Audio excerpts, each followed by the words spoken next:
Okay. Good day, Dr. White. My name is Isaac Adeniruju, and this is Ahmad Salam. He will be helping me click the slides, and yep, that'll be it. We're going to go ahead and get started. Let me share the screen. All right.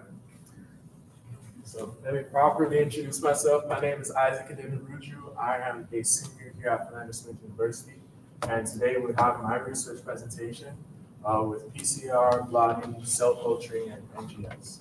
All right, next.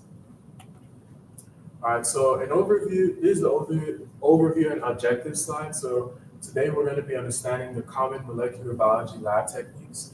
This is going to include PCR, blotting, cell culturing, and NGS as previously stated. Today's objectives are just to understand the mechanism of action, understanding how these lab techniques work, as well as how they can be applied in real-world applications. Next slide. What is PCR? PCR is the short form of polymerase chain reaction. It was developed by Kerry Mullis in the 1980s. And the basic gist of PCR is to amplify nucleic acid sequences in vitro. So that's going to be outside of the human organism. It's similar. It has a similar mechanism to DNA replication in vivo, which is inside the organism. So we're still going to be using DNA polymerase to multiply, or should I say amplify, our DNA strands. Next slide. All right, so how does PCR work? So here we have the mechanism of action, as you can see here in this visual, but we have a few steps. So the first step is going to be to produce the reaction mixture. What is the reaction mixture? The reaction mixture is going to contain DNA, especially with the target sequence we're trying to amplify.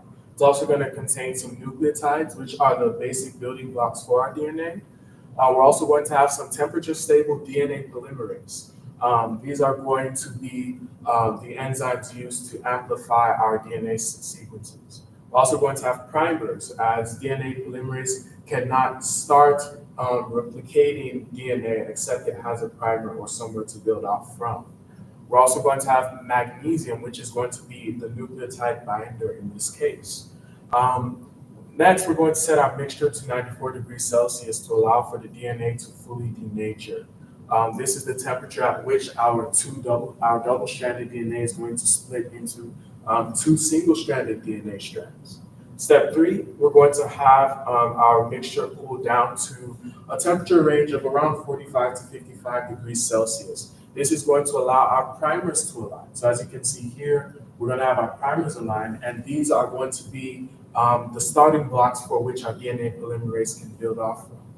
Our fourth step, we're going to have our mixture heated up to 72 degrees Celsius. This is optimal for DNA polymerase action. And so we don't want our temperature too high, as that could possibly denature our DNA polymerase. And we don't want it too low to limit the optimal DNA polymerase action. Next slide. All right, so how does PCR work part 2? So we're continuing on with our steps. The fifth step is going to be for the complementary strands to finish forming. So this is going to produce our double-stranded DNA. So we're going to allow DNA polymerase to finish its work. And then finally, steps 1 through 5 are going to be repeated until an adequate number of DNA strands are produced. And so this is going to allow us to have the multiple DNA strands we need. Next slide. So how does the polymerase know where to start? This is one of the questions I had when understanding the mechanism of action for PCR. So one thing that's interesting is that specific primers are used to complete the DNA, the DNA amplification. And so in this case, these primers are going to be specific towards certain sequences that surround the target sequence. And so this is going to allow for a little bit of error margin. And so you want your primer to bind to a DNA sequence that's a little bit earlier than your target sequence, so that DNA polymerase can have a little margin of error to get some type of DNA in before it effectively starts transcribing the target sequence. Next slide. Now we have multiple types of PCR. The ones we'll be looking at today are multiplex PCR. We also have nested PCR. We have RT-PCR, also known as reverse transcription PCR. We have semi-quantitative PCR, and last but not least, we have real-time or quantitative PCR. Next slide. So what is multiplex PCR? Multiplex PCR serves the purpose of amplifying multiple segments of DNA at the same time. The mechanism for multiplex PCR is basically just using more than one DNA strand or more than one type of DNA strand, and we're going to use multiple forward and reverse primers that all anneal at the same temperature. Now, this is basically going to serve the purpose of getting us multiple different types of target sequences amplified. And the reason why we want to have primers with the same annealing temperature is so that we don't have any fluctuations in regard to the results of our PCR. We want to make sure that all the primers are working at their optimal action at the same temperature. We also want to ensure that our amplicons are roughly the same size. Amplicons are going to be the target sequences that have been amplified. And so we want to make sure that they're the same size. Now, this is important because PCR has a preference for shorter sequences. So if you have a sequence that's longer and a sequence that's shorter, the PCR mechanism is going to work more optimally for the shorter sequence. And so we want to be able to optimize all the DNA strands amplification by ensuring that they're all roughly the same sequence, preferentially shorter sequences. If we have uniformity, we have a thorough amplification. If not, you're going to realize that some DNA strands are amplified more than others. Next slide. Next, we have nested PCR. With nested PCR, we have the goal of increasing PCR specificity. And so this again targets the question I asked earlier as how do we know when DNA polymerase starts and where it ends? Nested PCR helps us answer that. Basically, nested PCR positions our primers a bit early, as mentioned before, with respect to our target sequence. And so this results in a target sequence that's a bit longer, right? It results in a segment that contains the target sequence, which is our specific amplicon, and a segment without our target sequence. And so because we've made our primer to be positioned a bit earlier from the target sequence, it's very likely that that primer may also attach other places that have nothing to do with our target sequence. But nonetheless, our amplicon is still going to be a bit longer than usual. And so what's going to happen is we're going to try and narrow down our amplicon volume, our non-specific amplicon volume, by repeating PCR with both amplicons. But this time we're going to use a specific primer that's closer to the target sequence. And so this is going to allow for us to filter out any non-specific amplicons. Next slide. Next, we have RT-PCR, or reverse transcriptase PCR. RT-PCR amplifies RNA. Now, because RNA is a bit unstable due to its chemical formation and structure, reverse transcription is carried out to produce cDNA or complementary DNA.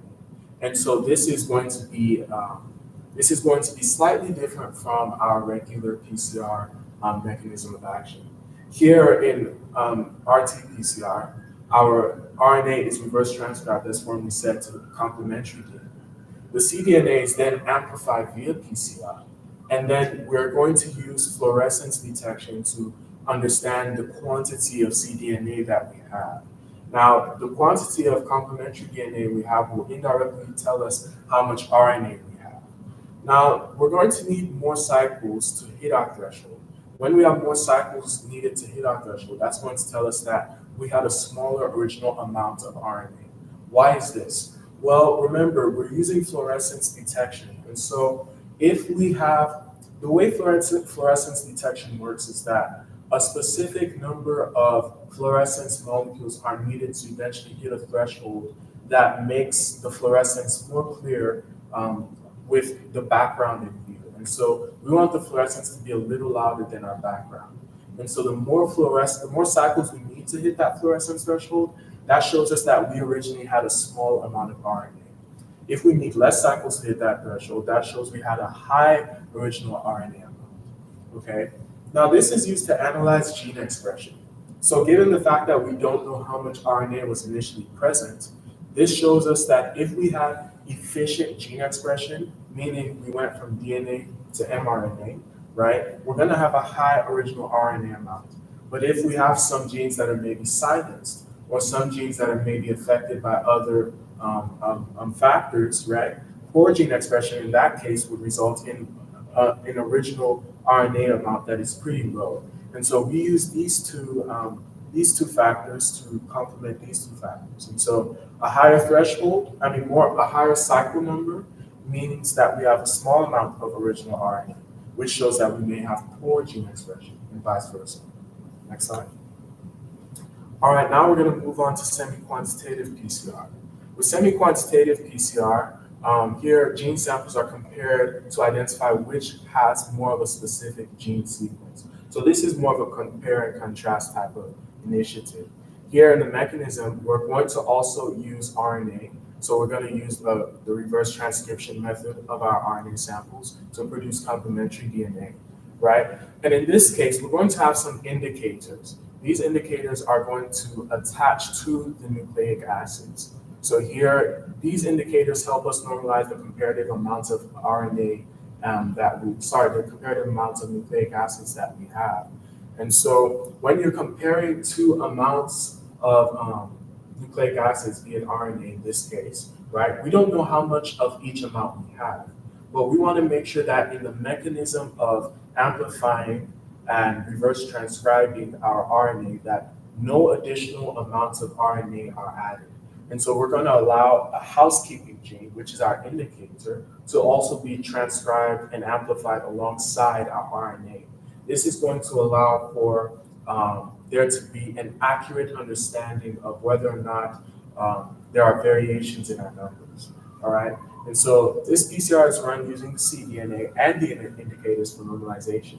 Now, if normalized correctly, if the fluorescence is normalized correctly with both samples, so if we have our housekeeping gene normalized and fluorescing the same amount as in the other sample, right, then the cDNA quantities are analyzed via electrophoresis. And so there we're going to look for intense bands or less intense bands, and those are going to be the mechanisms that we use to compare and contrast the gene samples. All right, so thicker bands, as mentioned before, are going to equal higher gene sequence presences. All right, next slide. Now we have real-time quantitative PCR. With real-time quantitative PCR, we're going to be analyzing the fluorescence of compared samples after each PCR round. It is going to help us identify the sample with the highest gene sequence quantity. And so the difference between this and semi-quantitative is that semi-quantitative looks at fluorescence afterwards. Here in real-time PCR, we get to see an in-depth or real-time view or analysis of the amount of certain nucleic acids we have after each round of PCR. And so important thing to note is the CT number. So the CT number is going to be the number of PCR cycles needed for a sample to fluoresce against the background. Okay, so this is going to be our threshold, right? And so after each level of PCR, we're going to eventually anticipate that a fluorescence will emerge. Now, let's say one sample fluoresces at an earlier time as opposed to another sample, right? An earlier time of fluorescence would definitely mean that there was a higher gene expression, thus a lower CT number. A higher CT number, aka more PCR cycles, are going to equate to a lower gene expression. Next slide. Fluorescence in real-time PCR. So there are two main mechanisms that are generally used. You have the cyber green indicator, and you also have the TACMAN indicator as well. So with cyber green, this is going to intercalate or basically hide in between the RNA, or should I say DNA strands, right? And with each PCR cycle, the fluorescence increases. All right, so the more cycles you have, the more cyber green fluorescers you have. And so that increases with each cycle. Now, the TACMAN probe is a bit different in its mechanism. It's going to contain a quencher and a reporter. The reporter is what's going to fluoresce. Now, the TACMAN probe is going to bind to the target sequence. And so when you have the DNA polymerase moving through the DNA strand, right, it's going to use its exonuclease activity to basically remove anything that shouldn't be there and replace it with complementary strands of DNA. Exonuclease activity is a very well appreciated tool of our DNA polymerase. And so now, as the DNA polymerase moves and it kicks off the TACMAN probe, it's going to break apart the quencher and the reporter. And so because the quencher is taken apart, the quencher, which silences the reporter, because they break apart, the reporter is going to fluoresce. And that's going to show us our fluorescence in this case. All right, next slide. Now what we have here are going to be the applications of PCR in real life. So in PCR, we see PCR is widely used in medicine. And so one thing that it helps us with is microorganism identification in patients. So what happens is that samples are extracted from our patients, and those samples are then again, the DNA from those samples are then again extracted and run through PCR. With help of primers tailored towards gene sequences in certain microorganisms, we can detect early stage infections. Now, why is that important? Because we understand that some conditions or some diseases or infections may not be as apparent in the earlier stages, but if you can catch them early, right, even when no symptoms are showing, we can help the patient.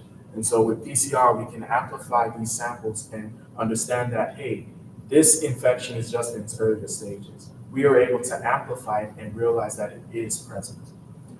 This also plays a huge role in blood donations with detecting sneaky infections like HIV, which, as we know, sometimes may not show as many symptoms in the earlier stages as later on. It also helps with the screening of infectious diseases, right? And so here we have early detection of outbreak infections, right? So take the flu, take COVID, for instance, right? These things are being extracted, the DNA is extracted from these samples and run through PCR.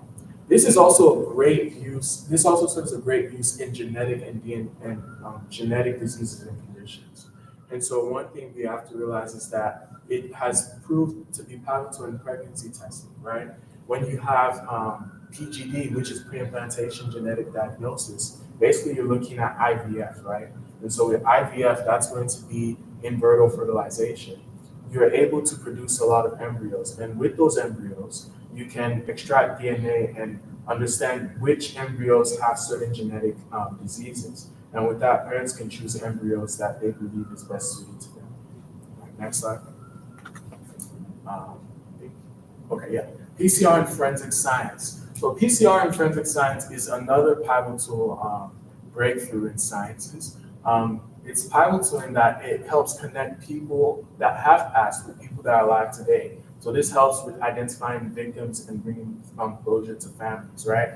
It helps us understand, hey, this person is missing, but we just unconfirmed that this person did indeed die due to DNA testing. And so this helps bring closure again to families in pain. PCR is also useful in the identification of suspects, right? So when you have suspects that are still on the run, and you have a group of potential suspects, you can use PCR to tie the suspects to the crime. And so here, foreign samples around the victim's body, like hair, sweat, and saliva, are taken, and these sources of DNA are then run through PCR. And these are used to eventually tie the victim case to the suspect. Next slide. PCR in agricultural science. So here we have PCR in Ag-Greek, and so this is again used kind of the similar way in medicine. Here it's used to identify pathogenic agents in vegetation and livestock. So this helps prevent the agricultural products like your cows and chickens, as well as the consumers like us, the humans, from pathogenic agents that could play a role in causing widespread infections and diseases. This also helps us identify latent microorganisms which remain dormant. They don't necessarily show any signs early on, but with the help of PCR, we can extract DNA from some of these microorganism suspect cases, and we can confirm that, hey, these microorganisms are indeed present. And with PCR, we can solidify some conclusions regarding certain outbreaks like salmonella, for instance, right? And then these organisms can then be treated before reactivation, so further saving the agricultural life. And it also helps with shelf life calculations, so helping us understand how many rounds of cell amplification or cell replication is needed before a microorganism becomes an actual threat. Next slide. Now we're going to move on to blotting. So real quick, I just want to check how much time I've spent. I'm gonna make sure I'm on the right track. I've spent 20 minutes, so it leaves me about 25 more minutes. All right. So what is blotting? So there are three different types of blotting. We have southern blotting, northern, and western blotting. Southern blotting is going to be used to detect specific DNA sequences in the midst of other DNA sequences. Northern blotting follows the same mechanism, only we're going to replace DNA with RNA. And last but not least, western blotting does the same, only identifying proteins in the midst of other proteins. Next slide. All right, so blotting mechanism. So how does blotting work?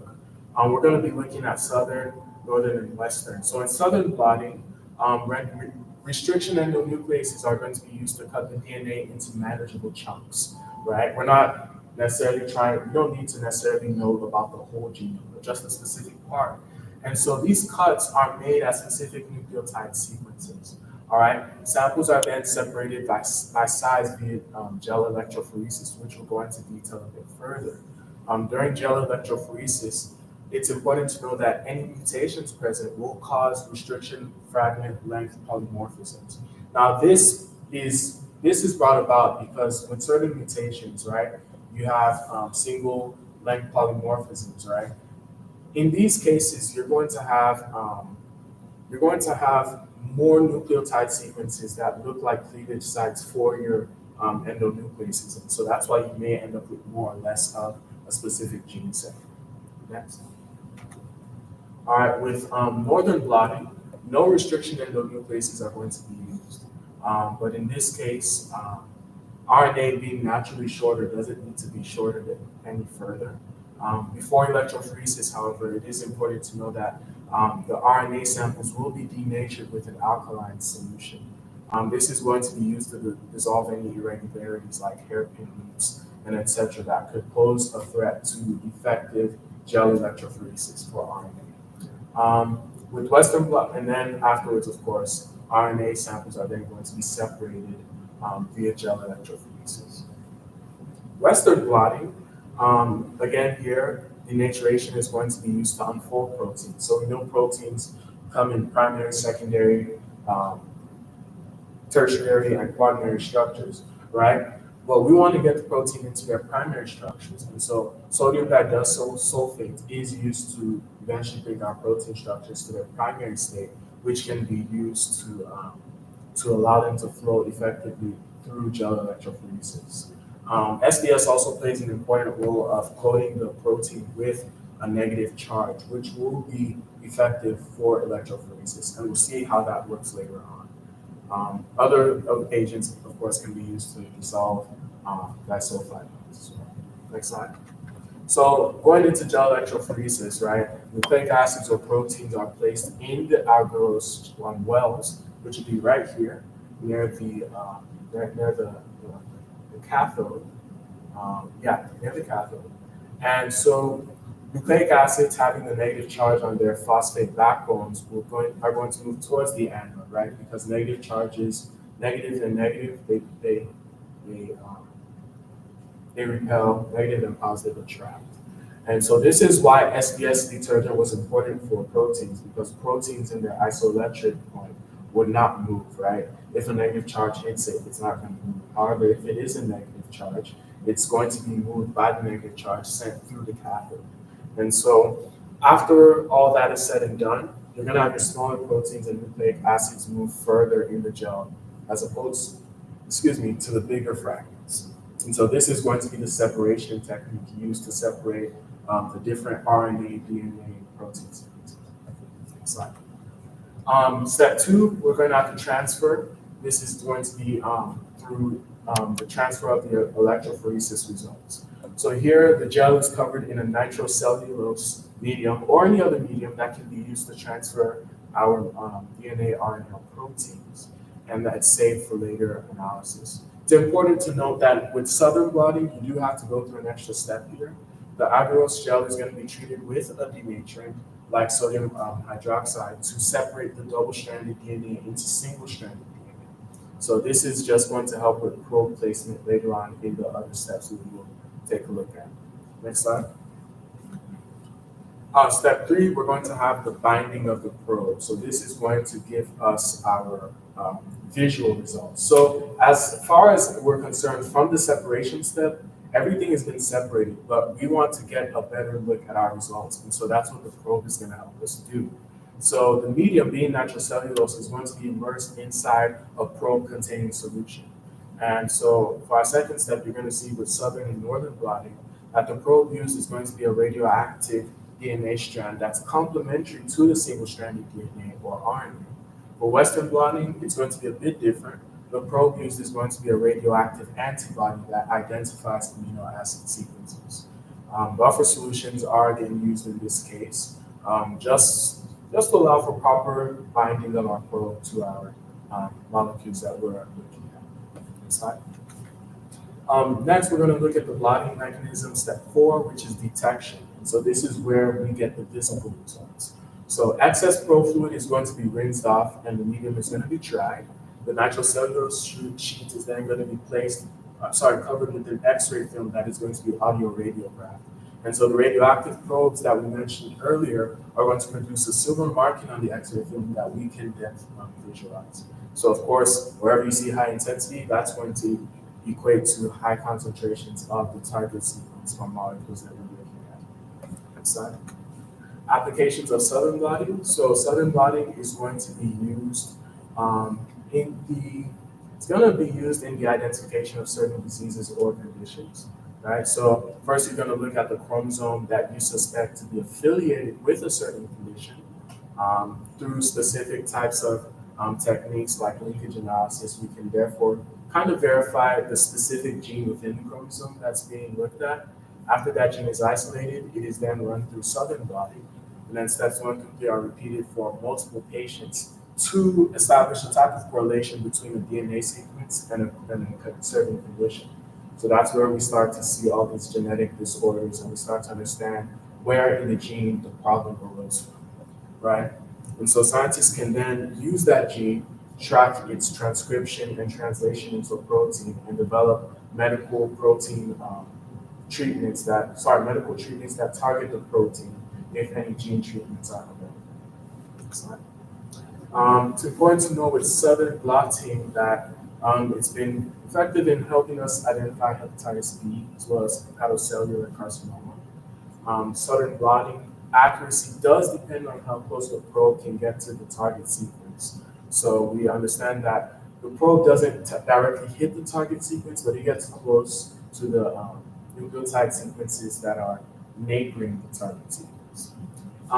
When identifying genetic correlations, we also have to understand that some conditions are heterogeneous, meaning that multiple genes target or cause certain diseases. And so with that being said, we have to understand that the presentation of a condition in one person regarding a specific set of genes may not be the same as another person.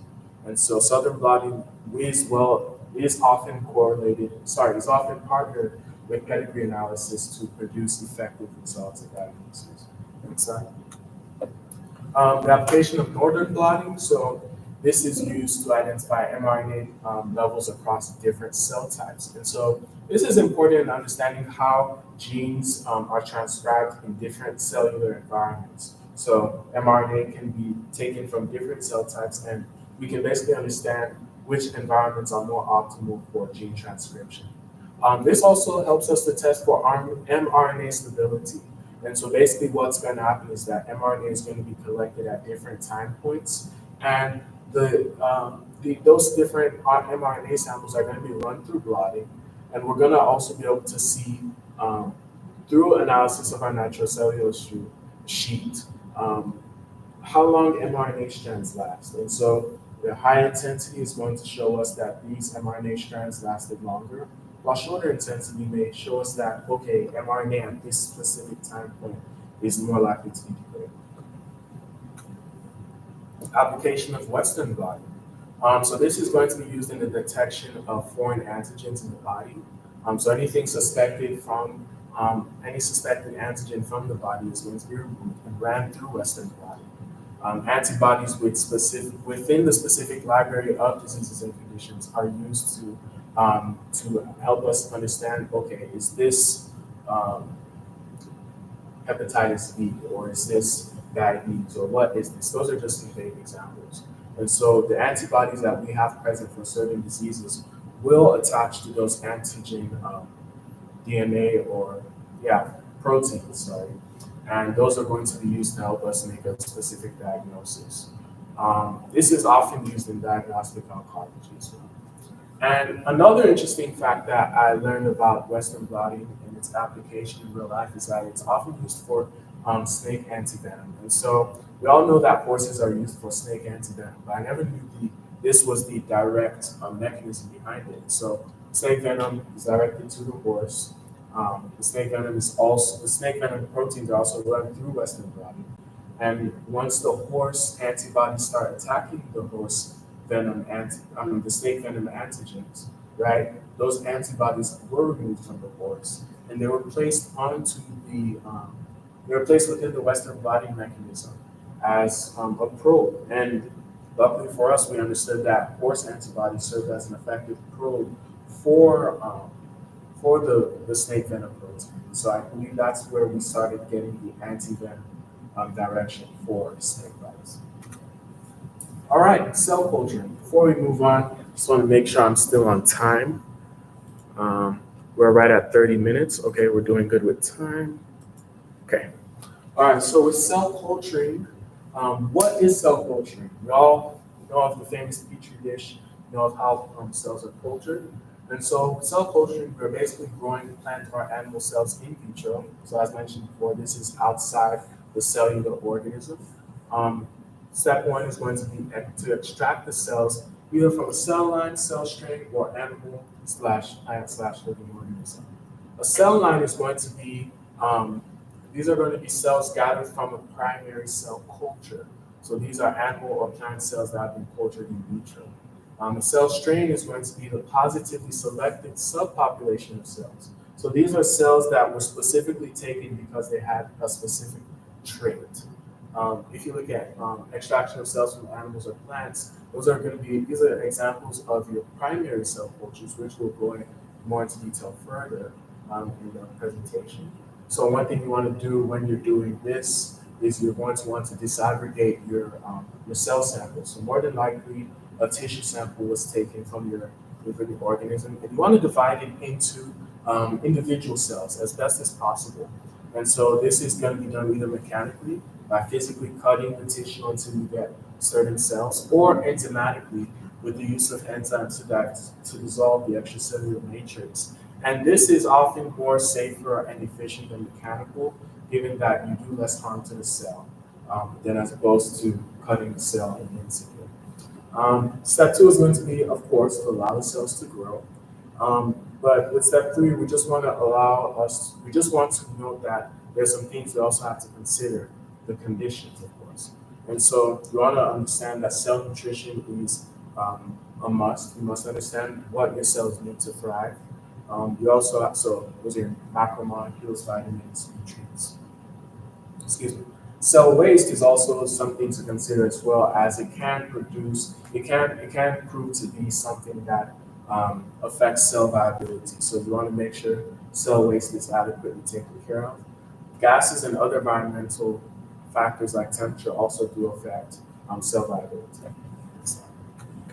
Application of cell culturing. So with cell culturing, it helps us to better understand cell growth and its behavior. And so it helps us understand how it responds to specific drugs and more.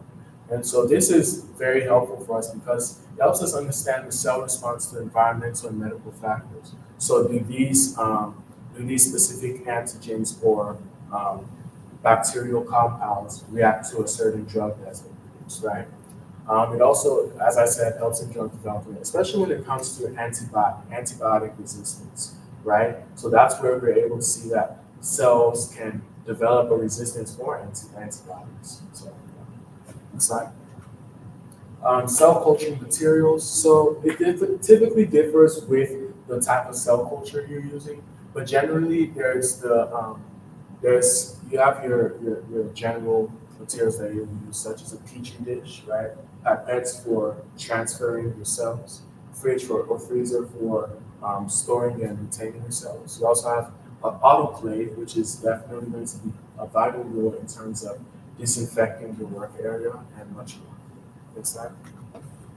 All right, so you also want to ensure that safety protocols are indeed enforced. So your typical lab safety, right? Wearing safety clothing, lab coats, etc.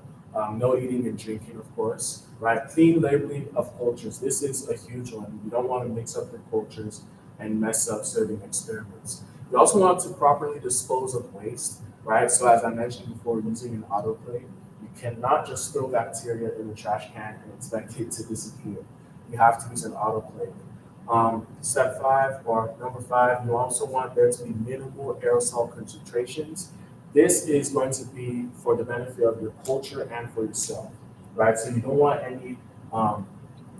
any concentrations of aerial substances to affect your culture growth. You also don't want any aerosols from the culture to affect you. So that's why some operations oftentimes use a vent or a vent hood. Yeah. Um, you also want to be slow and careful in the handling of materials like pipettes and petri dishes, just to prevent them from falling. And yeah, ensure a sterile environment. This helps prevent contamination of your cultures, which we will actually talk about later in the slide. All right, next step. All right, so the types of cell cultures. As mentioned before, we do have a primary cell culture. This is going to be cells taken directly from an organism and cultured directly as is. So this is going to be the closest you are to the original organism cells. The only exception is going to be the cellular environment, in this case being a petri dish and a medium. Once the petri dish is full, it is often advised, except the nature of your experiment, but it is often advised to be to subculture your results. This is just a transfer of your culture from one petri dish to another. Due to telomere shortening, subculturing is often limited to about 10 to 20 passages. And so the science behind that is DNA replication. You have your chromosomes, they have telomeres. And so the telomeres are serve as a buffer because every time you replicate, the ends of your chromosomes get cut off. And so with telomere shortening, there's only a certain number of times your cells can duplicate. That's why we as humans grow old, right? After telomere shortening, there's not much you can really do. So, all right, next we have cell line culture. So these are going to be cells taken from a primary culture, all right? So this can be homogeneous, meaning the same cells, or heterogeneous, meaning a variety of cells. It's important to know that for heterogeneous cultures, genetic uniformity will eventually result with time. And so you're going to have your stronger cells being more viable, and they're going to outlive the weaker cells. Also important to know that you can have finite and infinite cell cultures, right? So infinite cell cultures being like cancer cells, right? They just keep multiplying. Next slide. Types of cell cultures, part two. All right, so we're going to have continuous cell culture. This is going to be a type of cell line culture specific to immortalized cells, as I mentioned before. So these can either be natural, like cancer cells, or artificial, which are modified to avoid the hayflick, which is going to be the number of times your DNA can replicate before the telomere is fully shortened. You also have adherent cell cultures. This is going to be a cell culture in which the cells adhere to a surface other than the medium. So in this case, a petri dish. Sometimes the surface is coated with specific materials to kind of mimic the environment those cells came from. It's important to also know that adherent cells can be divided into two main groups. You have your fibroblast-like cells, which are elongated and they're mobile, they move around in the petri dish. You also have epithelial-like cells, which are polygonal in shape and they don't move around, they're more stationary. The last type of cell culture we're going to have is going to be the suspension cell culture. These are suspended in cell growth medium, right? Suspended cell growth in medium is basically how this works. And so no monolayers, no aggregates are removed. Cell culturing contamination. So this is a big thing that we have to present when culturing. This affects the cell metabolism and growth, right? We do not want that. We want our cells to thrive. This affects the reproducibility of our cells, right? Contamination can either be chemical or biological, but how do we know which one occurred, right? For our chemical cells, our chemical contamination, we're gonna have three main um, identifiers, right? Number one, the source is going to be from a chemical, so a non-living organism. Number two, it's gonna cause toxicity and harm the cell environment, and this can be detected through chemical analysis. So for a chemical contamination, you may not necessarily see it with your eyes, but with chemical analysis, as we will further go on to discuss, these are going to be things such as looking at the pH, right? Looking at how certain salt concentrations or acid concentrations arise. We also have biological contamination. So these are going to be sourced from biological or living organisms.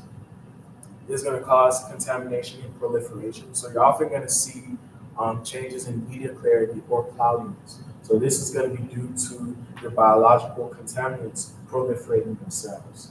Next slide.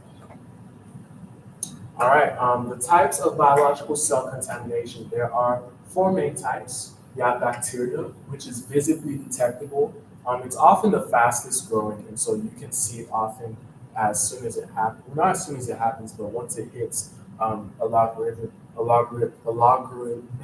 growth curve, which we'll discuss later on. And so you're going to see that your medium is a bit cloudy.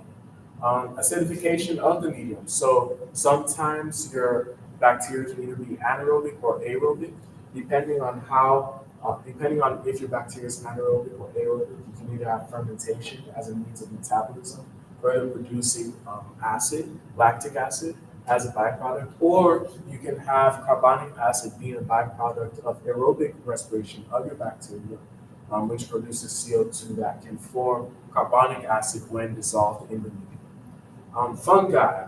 This is going to cause changes in medium clarity as well, but it's not going to be as fast as bacterial contamination. All right, you're going to have pH changes that won't be as drastic as bacterial contamination. Fungal contaminants are detectable under a standard microscopy mechanism. Due to spore formation, however, you do need to make sure that decontamination protocol is followed to the T. And so an autoclave in this case would be advised, right? Because you don't want your spores, you don't want spores to be produced, and you end up having fungi that outlive maybe just throwing the deconditioning trash. Next slide.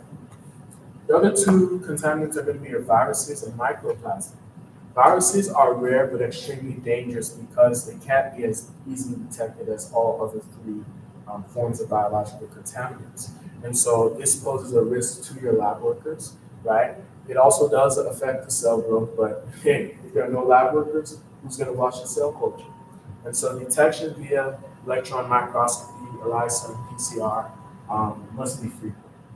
All right, with microplasma, these are going to be very small bacteria that don't have cell walls. And so they're going to be slower in terms of contamination identification, right? They're not as obvious in terms of pH and clarity. Because they lack cell walls, it'll be hard to use microscopy detection. Continuously, due to non-obvious contamination signs, contamination may occur for a long time. And so once you find out that this is the source, it's probably likely that microplasma has been multiplying so much while you didn't know. And so to detect, you want to be constant and consistent in your detection methods. So DNA staining is used, right? Because to coat the microplasma as they do on cell phone, right? And then you can spot them under fluorescent. You can also use ELISA and PCR as well. Next slide. Cell culturing protocol for standard passaging. So passaging is just going to be our cell culturing mechanism. So this is basically moving cells that have already filled in one area to another petri dish. For your adhesive cells, you want to make sure that culturing surface is almost full. For your suspended cells, you want to that would be more of a quality assessment. So checking the clarity of the medium that they're suspended in. Now, it is important, highly important, that this occurs before the logarithmic phase, as once the logarithmic phase ends, the cells aren't as motivated to grow as they were before. Now, this is due to a few factors. Number one, you have to realize that nutrients at this phase are indeed depleted. And so That's why the stationary and dead phase arise after the logarithmic phase because there are no more nutrients. And so after your cells grow in population, it plateaus and then it dips because the cells die. You also have to realize that waste product buildup is highest at this point. There's been a lot of cellular metabolism going on during the logarithmic phase. So waste can cause toxicity that can um, pose a threat to your cell culture. Also, you have contact inhibition, which is where the cells are so tightly squeezed together that they just don't feel like bonding. So these factors kind of all inhibit the cell into growing more and more and dividing. And so they enter a quiescent state, which is basically where they are active and alive, but they're not dividing. And so from here, it's kind of an uphill battle to get them to start dividing again. So that's why you want to be subculturing, you want to be passaging long before the end of the logarithmic phase. Um, yeah, it's important to also know that culturing the cells that lasted that long may not necessarily provide you with accurate culturing results later down the line because these are cells that lasted a bit longer. In reality, um, most of the cells in your culture actually died. And so you don't want to skew the results of your experiment by using cells that lasted a bit longer than the general population. Next slide. Next slide. We'll skip this because of our time. Passaging protocol for adherent cells. Before we do that, I just want to check my time to make sure I'm on time. Okay, so we're at 45 minutes. Dr. White, I'll try my best to run through these next slides as fast as possible. Please forgive me. Passaging protocol for adherent cells. So you're going to want to remove your medium, wash the cells with magnesium calcium-free salt solution. Add your detaching agent, so this will remove the cells from the petri dish. You're going to want to resuspend the cells in a fresh medium, create a single cell suspension to break up the clumps. And then you're going to use a pipette to pick up the cells, and of course that is going to be used to transfer to where we count the cells later on. Afterwards, you're going to plate the cells in a new plate. Keep in mind for your finite cells that have a finite lifespan, you want to make sure you take their senescence, their Hayflick limit into account. For your modalized cells, you just want to make sure you track how many times they've been passaged prior. Slide. Similar protocols, not really similar, but for passaging of suspended cells, you're going to want to collect the medium and the cells. You're going to want to briefly centrifuge the cells to pellet them, to separate them from the medium they're suspended in. Remove the medium, resuspend the cells in a balanced salt solution. After that, you're going to wash your suspension, and then you're going to remove the salt solution, resuspend the cells in a fresh medium, count the cells like before, and plate them into a new subculture. And again, just take the Hayflick limit into account as well as the number of passages. Next slide. Cell counting protocol. We'll run through this quickly. You just want to dilute your cells, making sure they don't overlap when you count them. This is all going to be done under microscopy, by the way. You're going to mix your cell suspension to make sure everything is equally spread out. Decide a specific counting pattern, so either left to right or top to bottom to make sure you count everything adequately. Only count the cells that have excluded the tryptophan blue dye. These are going to be the cells that are active and alive with an active membrane, so they won't be dyed blue. The cells dyed blue are probably dead cells or the cells that are not living at all. So next, we're going to use the formula to calculate the concentration. And yeah, volume, take that into account. Multiply the square area by the depth of the chamber. Yeah. Next slide. Protocol for cell banks or cryopreservation. Mammalian cells need to be preserved at any temperature less than negative 137 degrees Celsius. Purpose, of course, as you know, is storage, shipping, and the like.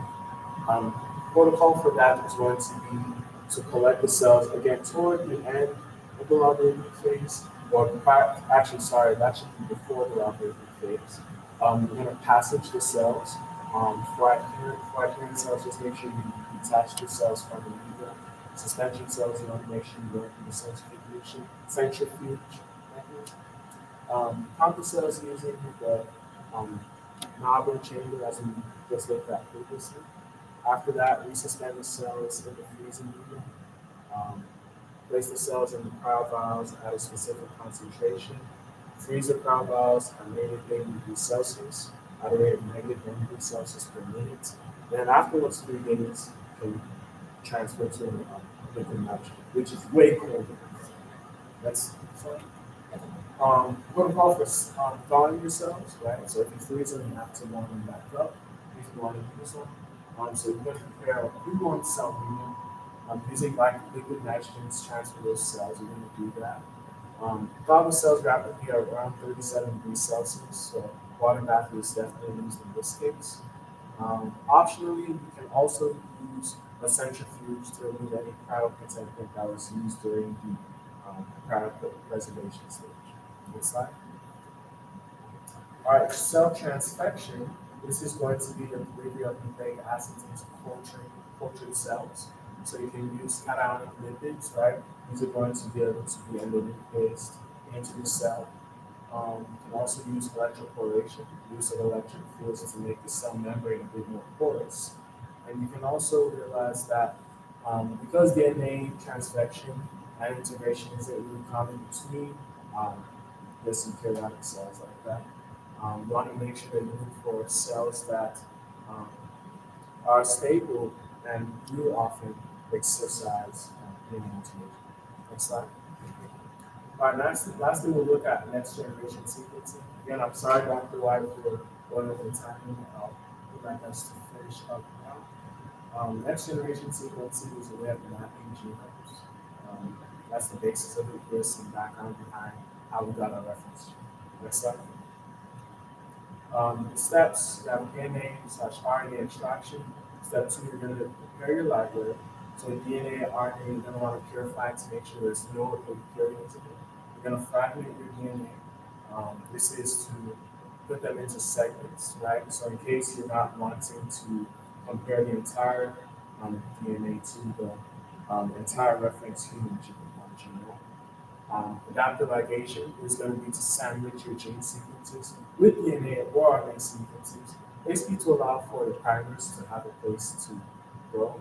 And we also have some other reasons here. Size selection is going to be used again to ensure that you have a small enough,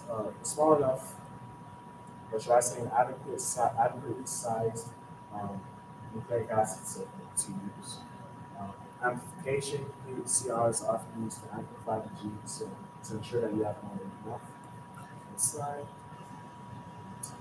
Sequencing, so here, millions of single-stranded gene sequences are complemented with nucleotides, ones at a time. So this is why this is way faster than the Human Genome Project. Nucleotides are attached with fluorescent materials, and as they are attached, they fluoresce. And so that helps us understand the sequence or the genome sequence of what we're looking at. Data alignment to the reference genome and analysis is the fourth step. If genomic context doesn't provide a clear enough answer, then the gene sequence is sometimes disregarded or referred or with little confidence. And so this is why we have sometimes some diagnoses that aren't as defined as we'd like. Next slide. Finally, you have your data analysis and interpretation of your sequences.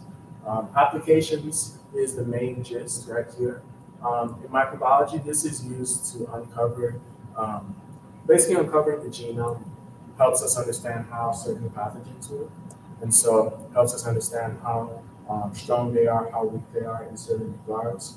Helps us understand where in their genome they get their strength from and how we can combat that by looking into their gene transcription and translation to proteins. And this is where we actually get some of our drugs from. This also allows for the detection and deep analysis of pathogen mobility in ways that other techniques cannot process.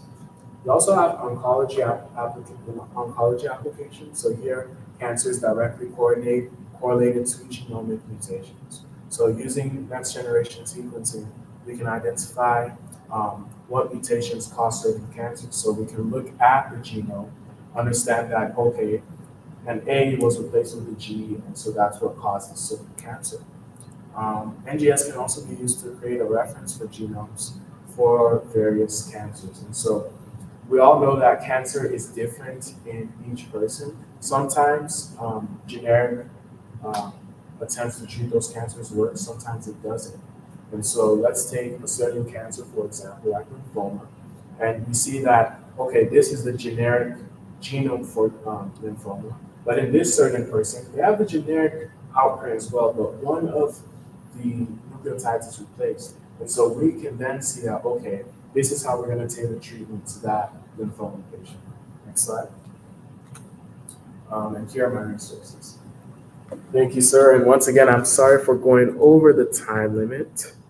And we'll go ahead and end the stream here.